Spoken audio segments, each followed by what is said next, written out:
घने जंगल में एक छोटी और प्यारी सी चिड़िया रहती थी जिसका नाम था चिन्नी। उसकी मीठी आवाज पूरे जंगल को खुश कर देती थी। कुछ समय बाद चिन्नी ने 4 प्यारे अंडे दिए। वह अपने घोंसले में उनसे बातें करती। वाह, आज मौसम कितना प्यारा है और मेरे छोटे छोटे बच्चे भी जल्द ही आने वाले हैं। मैं बहुत खुश हूँ। उसी जंगल में कालू नाम का एक लालची कौवा रहता था। एक दिन उसकी नजर चिन्नी के अंडों पर पड़ी। इतने सारे अंडे, अगर ये मुझे मिल जाए तो मजा आ जाएगा।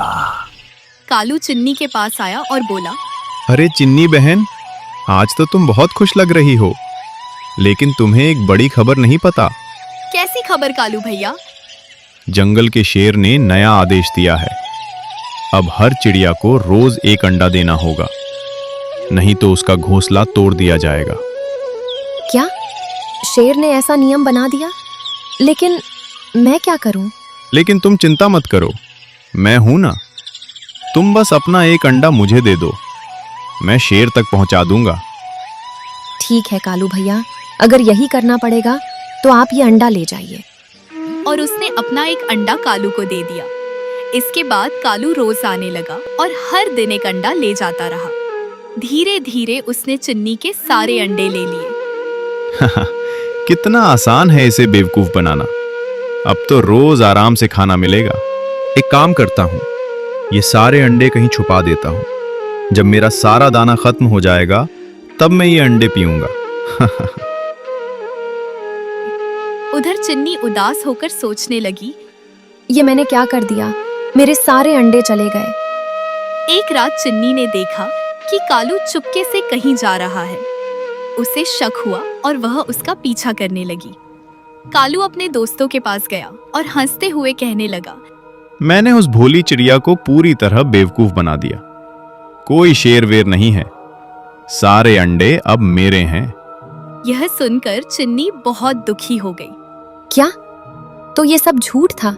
कालू भैया ने मुझे धोखा दिया। उसने मन ही मन सोचा कि वह अगली सुबह कालू से बात करेगी। अगली सुबह चिन्नी कालू के पास गई। कालू भैया, आपने मुझसे झूठ बोला। मेरा अंडा मुझे वापस दीजिए। चुप रहो, ज्यादा बोलोगी तो अच्छा नहीं होगा। अभी यहां से चली जाओ। नहीं, मैं जा रही हूँ। डरी हुई चिन्नी वहां से चली जाती है और अकेले बैठकर रोने लगती है। तभी उसके दोस्त उल्लू, तोता और कबूतर वहां आते हैं। अरे चिन्नी, ये क्या हुआ? तुम इतनी उदास क्यों हो?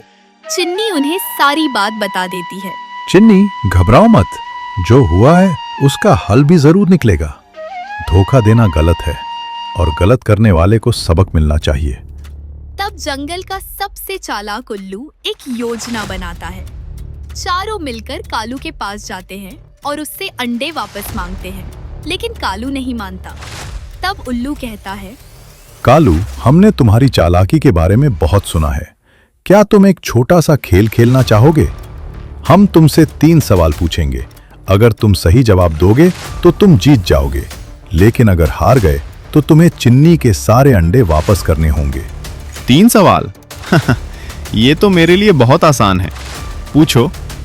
बताओ, आकाश में सबसे ऊंचा कौन उड़ता है? मैं और कौन? नहीं कालू, सही जवाब है गरुड़। क्या?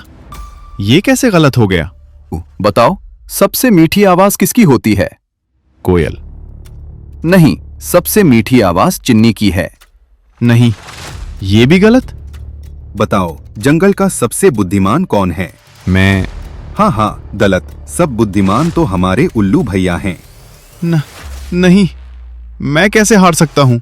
लेकिन कालू तीनों सवालों का जवाब गलत दे देता है और हार जाता है। तब उल्लू कहता है, अब तुम्हें चिन्नी के अंडे वापस करने होंगे। ठीक है, मैं हार गया। मैं अभी सारे अंडे वापस कर देता हूँ। वह डरते हुए सारे अंडे वापस करता है और चिन्नी से माफी मांगता है। चिन्नी, मुझे माफ कर दो। मैंने लालच में आकर बहुत बड़ी गलती कर दी। अब मैं कभी ऐसा नहीं करूंगा।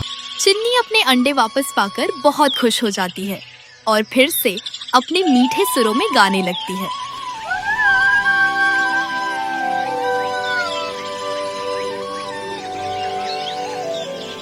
इस कहानी से हमें सीख मिलती है कि झूठ और लालच का अंत हमेशा बुरा होता है और सच्चाई और समझदारी की हमेशा जीत होती है। प्यारे दोस्तों, अगर मेरी वीडियो पसंद आई हो तो लाइक, शेयर एंड सब्सक्राइब करना मत भूलना। आपका धन्यवाद।